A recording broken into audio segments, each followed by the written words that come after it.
திரு பிரவீன் காந்தி அவர்கள்ட்ட முன்னணி இயக்குனர்கள் இன்னைக்கு ஓல்டு அவங்க வந்து இன்னைக்கு ட்ரெண்டில் இல்லை அப்படின்ற விமர்சனங்களை சந்திக்க தொடங்கிட்டாங்க. எப்படி பார்க்குறீங்க திரு பிரவீன் காந்தி?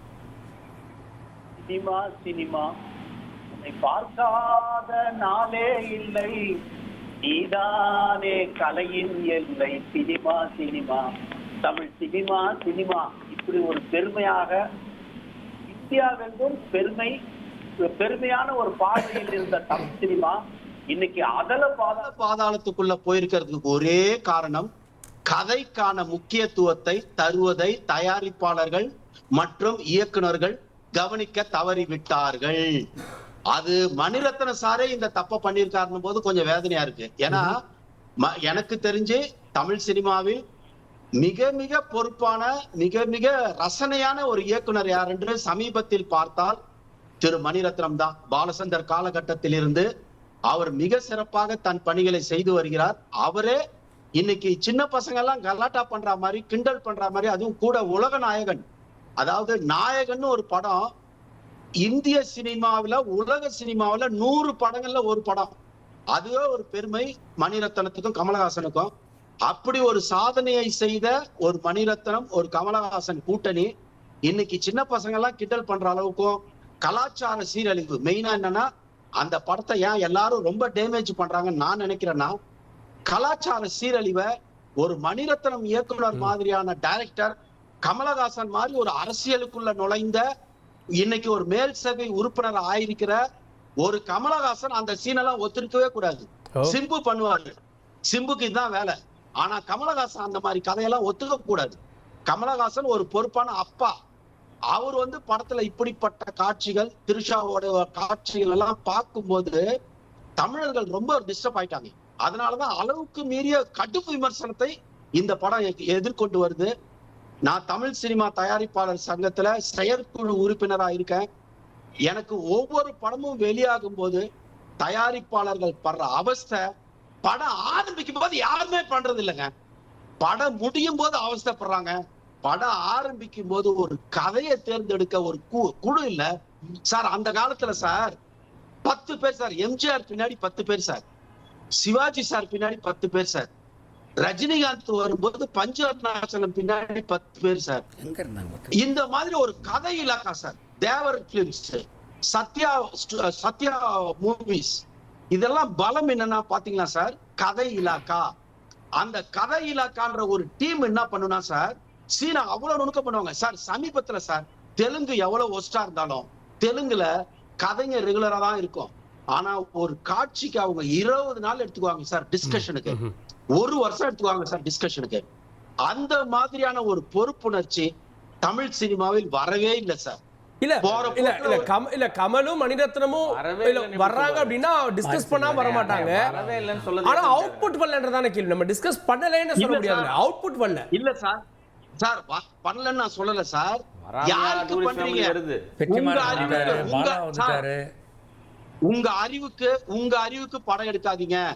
இங்க ஒரு அந்த டிராவல்ஸ், டூரிஸ்ட் டிராவல்ஸ்ன்ற படம் வந்து இன்னைக்கு ஒரு சின்ன பையன், டூரிஸ்ட் ஃபேமிலி, இன்னைக்கு ஒரு சின்ன பையன் ஒரு மனித உணர்வுகளை, ஒரு குட்டி பையன், மணிரத்ன சாரெல்லாம் கம்பேர் பண்ணா அது சின்ன பையன், அவன் ஒரு உணர்வுகளை பதிவு பண்றான், எது வாழ்வியல பதிவு பண்றான்.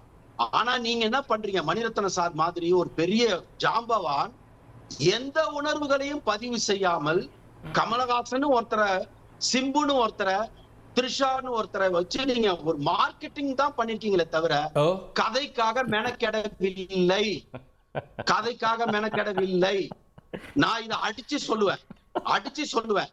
சுஜாதா சார் இருக்கும்போது என்ன நடக்கும்னா சார், சுஜாதா, பாலகுமார் எல்லாம் இருக்கும்போது என்ன பண்ணுவாங்கன்னா சார், ஒரு 2 மாசம் ஸ்கிரிப்ட் அவங்க கையில கொடுத்துருவாங்க சார்.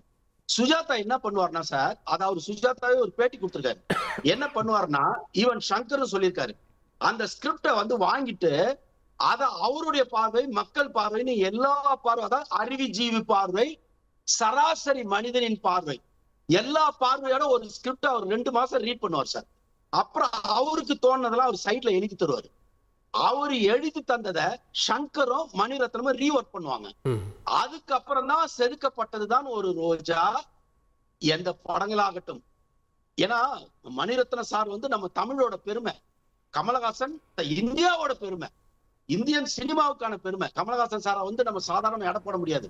இன்றும் அவரிடம் எனர்ஜி இருக்கிறது. நமக்கு என்ன வருத்தம்னா, உங்க அறிவுக்கு படம் எடுக்கிறீங்க, உங்க அறிவுக்கு எங்களுக்கு வேண்டாம்.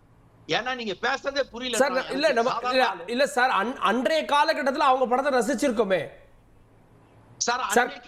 கமலுடைய டைரக்ஷனுடைய படங்கள் 10 வருஷம் கழிச்சுதான் புரியும், அந்த அளவுக்கு அதுல டீடைல் இருக்கும் அப்படின்றாங்கல்ல சார். கமலஹாசன் படத்துல ரொம்ப ஹிட் ஆகி தெரியுமா சார்? அபூர்வ சகோதரர்கள்.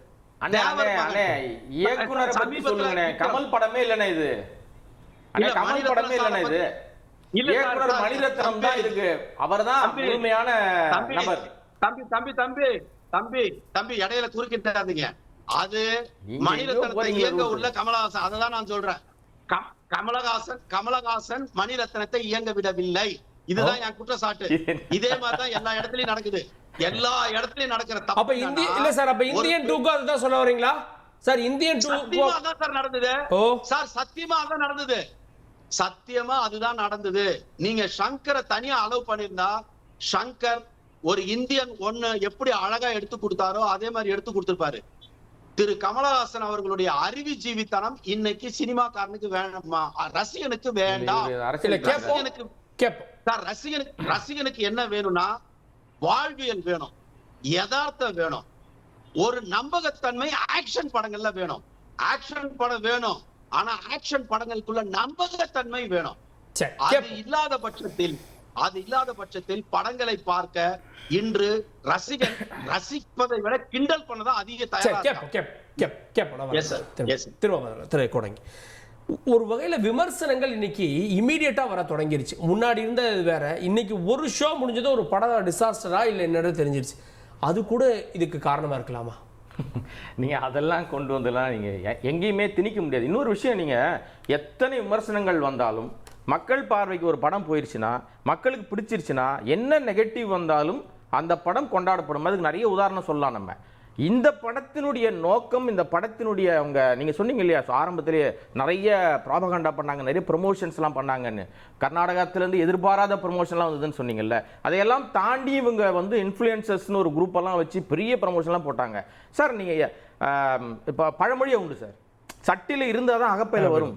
நீங்கள் உள்ள முக்கியமான சினிமாவுக்கு மிக முக்கியம் கதை இருந்ததுன்னா நீங்கள் அதுக்கு திரைக்கதையில் என்ன ஒன்றாலும் நீங்கள் கொண்டு போயிடலாம். எல்லாம் லெஜெண்ட்ஸ், அதில் எந்த மாற்று கருத்து கிடையாது. அவங்க தான் இந்தியன் சினிமாவுக்கு ஐகான், இதில் இருக்கிற எல்லாருமே.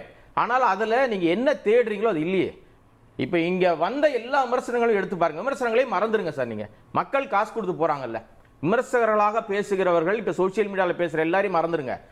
சாமானிய மக்கள் சாதாரணமாக காசு கொடுத்து 190 ரூபா கொடுத்தோ 200 ரூபா கொடுத்தோ டிக்கெட் வாங்கி படம் பார்க்க போகிற அந்த ஒரு பார்வையாளன், அவன் இன்னைக்கு வெளியில 2 வார்த்தை அவனுக்கு தோன்ற மீடியத்தில், ஏதோ ஒரு மீடியத்தில் அவன் போடுறான் இல்லைங்களா, அதுதான் இன்னைக்கு தாக்கத்தை ஏற்படுத்தியிருக்கு. என்ன காரணம்னா, ஒரு படத்தை குறுக்கிருக்க பண்ணிக்கணும். முன்னாடி சுமாரா ஒரு படம் இருந்தா கூட, ஒரு 20 வருஷத்துக்கு முன்னாடி இருவீங்களே, ஒரு சுமாரா ஒரு படம் இருந்தா கூட நல்லா இருக்கா இல்லையான்னு தெரியறதுக்கு ஒரு 4 நாள் ஆயிரும் போய் ரீச் ஆகுறதுக்கு. ஸ்லோ பிக்கப்னு சொல்லுவாங்க, செகண்ட் ரிலீஸ் எல்லாம் சொல்லுவாங்க, நீங்க கேள்விப்பட்டிருப்பீங்க. ஆனா இன்னைக்கு இமிடியேட்டா அந்த மைக்க போய் நீட்டதால ஒரு படம் உடனே தோத்துருதான்னு கேட்குறேன். இல்ல கிடையாதுன்ற, அதுதான் இல்ல. நீங்க என்ன சொன்னாலும், இப்ப உதாரணத்துக்கு அதுக்கு நான் ஒரு உதாரணம் மட்டும் சொல்றேன். அயோத்தின்னு ஒரு படம் கொஞ்ச நாளைக்கு முன்னாடி வந்துச்சு. அந்த படம் வரும்போது இப்படி ஒரு படம் வரப்போகுதுன்னு யாருக்குமே தெரியாது. சசிகுமாரோட படம் இப்படி ஒரு படம் வரப்போகுதுன்னு யாருக்கும் தெரியாது. ஆனால் அந்த படம் இதே இப்ப சொல்றாங்க இல்லையா, மைக்க நீட்டுற மீடியம், இந்த மீடியம் தான் எல்லாரும் கொண்டாடினாங்க அந்த படத்தை. மக்கள் பார்க்கணும்னு நினைச்சு தியேட்டருக்கு போகும்போது அதுக்கு பின்னாடி வந்த மிகப்பெரிய படம், நான் பேர் சொல்ல விரும்பல அந்த படத்தை, அந்த படம் வந்ததுனால இந்த படத்தை எடுத்துட்டாங்க. மக்கள் பார்க்கணும்னு நினைக்கும் போது தியேட்டர்ல இல்லை.